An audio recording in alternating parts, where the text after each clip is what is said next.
Assalamualaikum warahmatullahi wabarakatuh. Perkenalkan, kami dari kelompok 6 yang beranggotakan saya sendiri, Clara Octavina. Saya Farid Sindra. Saya Yudi Gata Putra. Saya Akil Rehan. Di sini kami ingin mempresentasikan hasil diskusi kami, yaitu materi tentang definisi dan konsep smart governance. Saya akan menjelaskan apa itu definisi smart governance. Smart governance merupakan salah satu pilar utama dalam konsep smart city yang menitikberatkan pada penerapan teknologi informasi dan komunikasi dalam tata kelola pemerintahan. Secara umum, smart governance dapat diartikan sebagai sistem pemerintahan yang memanfaatkan teknologi digital untuk menciptakan pemerintahan yang lebih terbuka, yang lebih efisien, partisipasi, dan responsif terhadap kebutuhan masyarakat. Selanjutnya, ada komponen dalam smart governance. Yang pertama yaitu ada transparansi dan akses informasi, yaitu salah satu prinsip utama dalam smart governance adalah keterbukaan informasi. Pemerintah dituntut untuk menyediakan akses informasi yang jelas, mudah diakses, dan akurat kepada masyarakat. Dan yang kedua ada partisipasi publik digital. Smart governance menempatkan masyarakat sebagai mitra dalam pengambilan keputusan. Partisipasi publik bukan hanya berupa kehadiran fisik dalam musyawarah, tetapi telah berkembang ke arah digital seperti melalui e-participation, survei daring, konsultasi publik virtual, hingga sistem e-voting. Materi selanjutnya dan lanjutannya akan dijelaskan oleh Akel.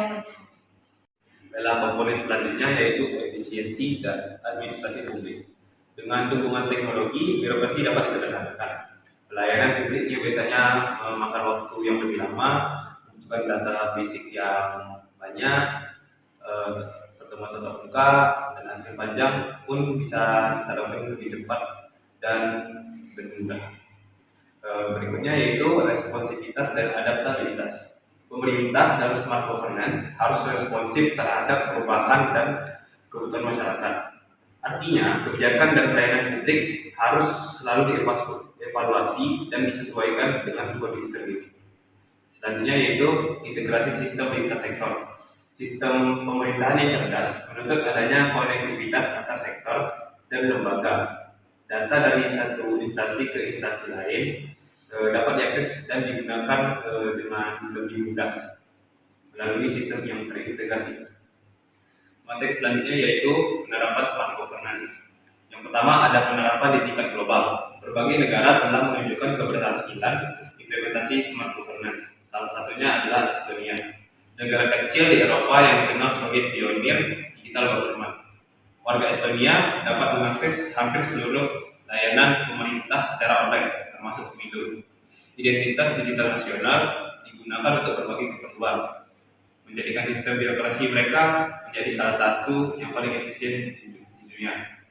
Selanjutnya ada Korea Selatan yang juga telah mengembangkan sistem governance yang canggih, terutama dalam pelayanan publik dan pendidikan. Pemerintah Korea menggunakan AI untuk analisis kebijakan dan chatbot layanan publik yang memudahkan akses informasi untuk warga di sana. Penerapan smart governance di Indonesia. Indonesia mulai bergerak menuju smart governance melalui berbagai inisiatif digitalisasi seperti sistem pemerintahan berbasis elektronik, budgeting dan kinerja, serta aplikasi layanan publik digital seperti Satu Data Indonesia. Namun implementasi di lapangan masih menunjukkan berbagai kendala seperti rendahnya literasi ASN, keterbatasan infrastruktur di daerah terpencil, hingga resistensi terhadap perubahan birokrasi. Meskipun demikian, di Surabaya, Jakarta, dan Makassar, mereka sudah menunjukkan progres yang cukup baik dalam penerapan konsep sistem pemerintahan berbasis teknologi. Contohnya melalui portal layanan publik, keterbukaan data, dan sistem pelaporan masyarakat digital. Tunggu. Ini aku baca nih, belum tahu apa jawab. Udah ngomong sering. Selanjutnya tantangan dalam penerapan smart governance. Yang pertama yaitu kesenjangan infrastruktur dan akses teknologi. Hal ini bisa menjadi sebuah alasan karena dalam karena setiap daerah tidak memiliki akses internet yang stabil ataupun perangkat yang memadai. Hal ini bisa menjadi penghambat pemerataan penerapan teknologi pemerintah di berbagai daerah. Nah, yang kedua yaitu resistensi birokrasi terhadap perubahan. Perubahan sistem kerja membutuhkan perubahan budaya elektronisasi. Beberapa pegawai negeri sipil mungkin enggan berubah karena ketidaktahuan atau kekhawatiran terhadap peran mereka yang tergantikan oleh teknologi. Baik, saya akan melanjutkan materi. Jadi yang ketiga itu adalah isu privasi dan keamanan data. Jadi ketika kita lihat bahwa ketika penggunaan smartphone lalu tentunya kita membutuhkan banyak data. Yang dimana tentunya akan menyebabkan kebocoran data. Yang dimana itu risiko yang paling tinggi, terutama data yang berhubungan dengan data pribadi kayak KTP dan lain-lain. Itu akan menyebabkan kerugian akan warga-warga. Sehingga oleh karena itu perlindungan hukum dan keamanan data menjadi sangat penting. Terus yang keempat adalah kapasitas SDM. SDM artinya sumber daya manusia. Kita sangat membutuhkan aparatur pemerintahan yang sangat melek terhadap teknologi dan tidak gaptek tentunya. Dan juga kita tentunya SDM tersebut mampu mengelola sistem digital dan teknologi lainnya. Tanpa peningkatan kapasitas SDM, teknologi canggih sekalipun tak akan berdampak optimal. Selanjutnya adalah kesimpulan dari seluruhnya.